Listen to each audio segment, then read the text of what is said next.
Good morning, students. Hope you all are fine.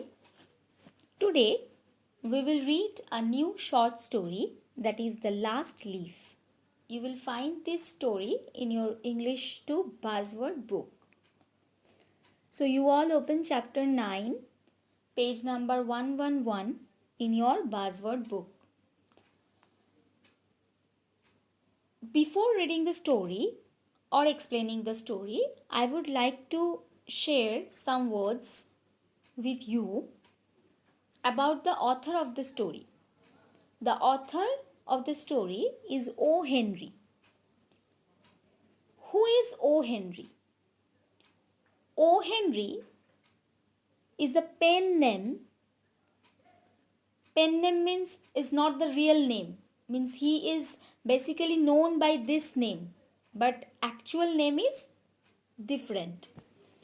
So is the pen name of William Sidney Porter. So what is the actual name or the real name of the author? William Sidney Porter. But he is better known by his pen name, that is O. Henry. He was an American short story writer and his stories are basically known for their surprise endings. Surprise endings means the ending of the stories has a very abrupt ending, means a very different ending. Throughout the story, what you are reading, what you are knowing, the ending of the story is little bit different. It will become a different ending than the whole part of the story. So now, William Sidney Porter was born on September 11, 1862. Where? In Greensboro, North Carolina. And he was a very famous writer. He wrote many famous short stories. Among them, I would like to tell you the names of some of the stories, like The Gift of the Magi, The Ransom of Red Chief, then The Cop and the Anthem. Another very famous story is A Retrieved Reformation. So all these are very famous short stories, and these all are having a very surprising ending which attracts all the readers. The present story which we are going to read, The Last Leaf, this also has a very surprise ending and is a very good story. So at first I would like to tell you about the story in short. What is the story about? The Last Leaf is a short story by the writer O. Henry, which was published in the year 1907. This is a story which is set in Greenwich Village during a pneumonia epidemic. Epidemic, you all understand, I think, that is when a disease is widespread throughout a nation, throughout a country, throughout a community. This is called epidemic. So, pneumonia was an epidemic at that time. And this story tells us the story of an old artist. There are the three artists we will see, two female artists and one old artist, male artist, old male artist, who saves the life of a young neighboring artist who was dying of pneumonia by giving her the will to live. And actually what happened, that two girls, they were junior artists, they started to live together in a rented apartment, and the name of those two girls were Sue and Joanna. So between both of them, Joanna contracted pneumonia and lost her desire to live. She just believed that she would die within a few days. And she was comparing her days of life to the falling of the ivy leaves. Ivy leaves, which was very close to their room's window. She could see that creeper from her window and she could see the falling of the leaves, and she was comparing her days of life to that falling of the leaves. And she expected that when the, not only expected, she believed that when the last leaf would fall, then she would die. But when their neighbor, that old man, that old artist, whose name was Mr. Berman, he came to know that matter. One day she went out in the storm to paint a leaf on the wall. And what he did, he went out in the stormy night and there was a heavy rain also. He painted a same ivy leaf on the wall next to Joanna's room's window. And he drew in a manner that it looked like the leaf was clinged to the tree. By seeing this painting, Joanna could not understand that this was a painting. She caught it the real leaf and she got back hope to live. And in this way, she started to get cured.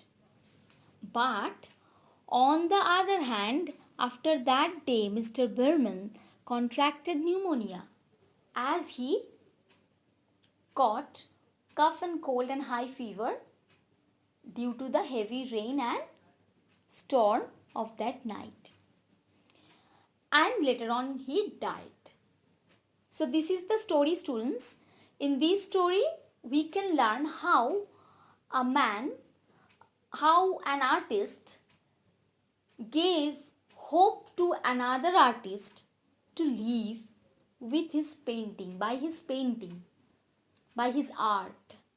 So, painting here is shown as an art which saved a life. How? Because it returned the hope for living to the girl who actually lost her hope. And thus she got back her will to live and at last she got cured. On the other hand, the person who did all this, he died.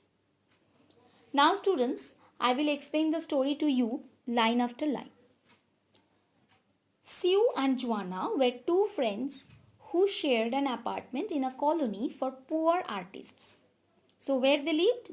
They lived in a rented apartment in a colony for poor artists. Poor artists means the artists who could not shine, who were trying but could not shine yet. One winter, many people in the colony fell prey to pneumonia. Joanna was one of them. Fell prey to means became ill with cold and fever, as it was pneumonia. So, Joanna was one of them. The doctor was worried about her progress. Why? As she seemed to have lost the will to live, he felt she would recover only if she became more cheerful. So, what the doctor told, she could recover only if she became more cheerful, if she gets back her will to live. However, Joanna was looking out of the window and counting backward. So, what she was doing at the very beginning of the story, she was counting something. Looking outside the window, she was counting something and counting backward.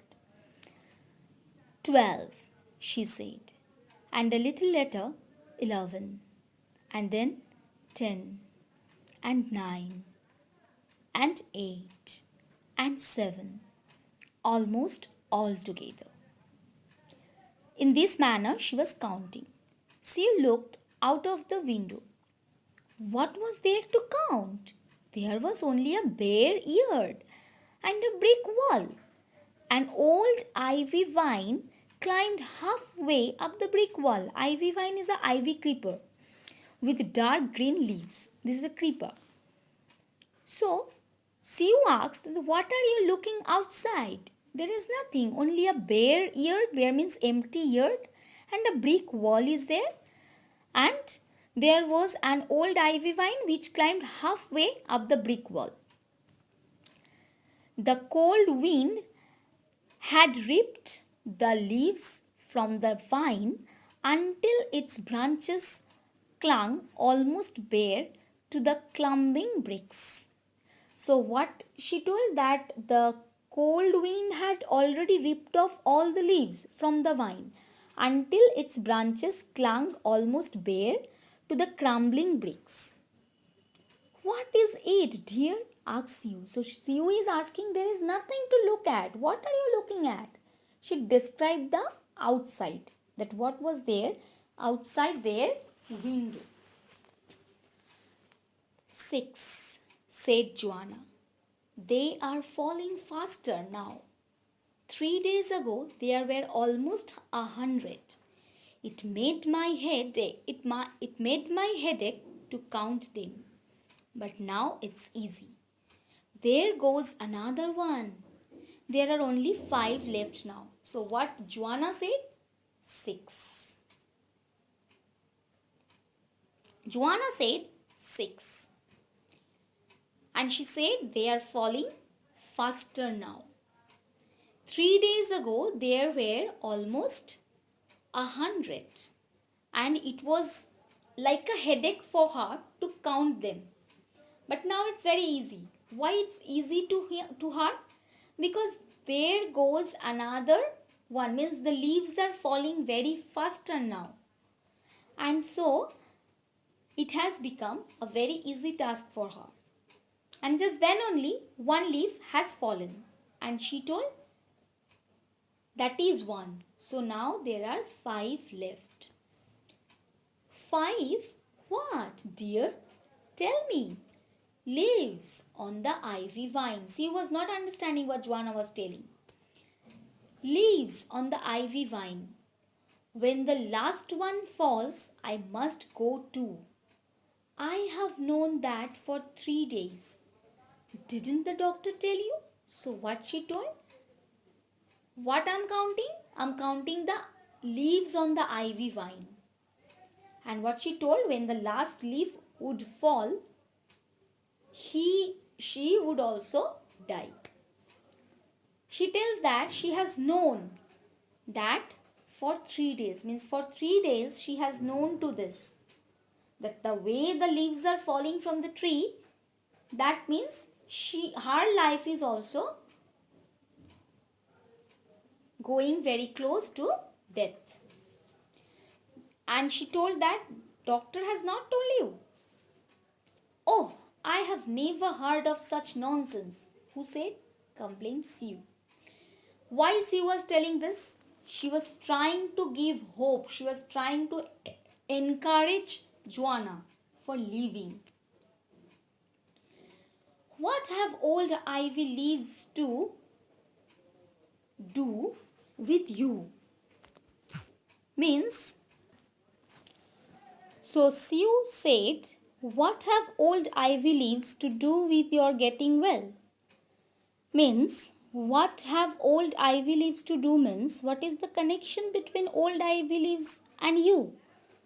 There is no connection between the old ivy leaves and your getting well.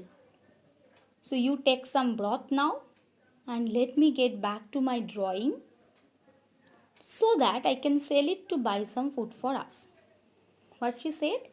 You take your broth means soup now and let me complete my drawing. She is also an artist, so complete my drawing so that I can sell it to buy some food for us. There goes another. No, I don't want any broth. I want to see the last one fall. I'm tired of waiting. I'm tired of thinking. What Joanna said? There goes another. Means the another has fallen. So I don't want any broth. I only want to see the last one to fall. Why? Because on that day, she knows she will also die. She said, I'm tired of waiting. I'm tired of thinking. And these lines completely show that Joanna has lost all her wish to leave. She completely lost her wishes and she just wants to die, and so she is telling all these things. So today I'm finishing over here. In the next class, I will explain the rest part of the story. Till then, you read this part of the story, learn all the meanings, and try to read the rest part of the story so that you can get the meaning of the whole story. Thank you, students. Stay safe, stay home, and keep on studying.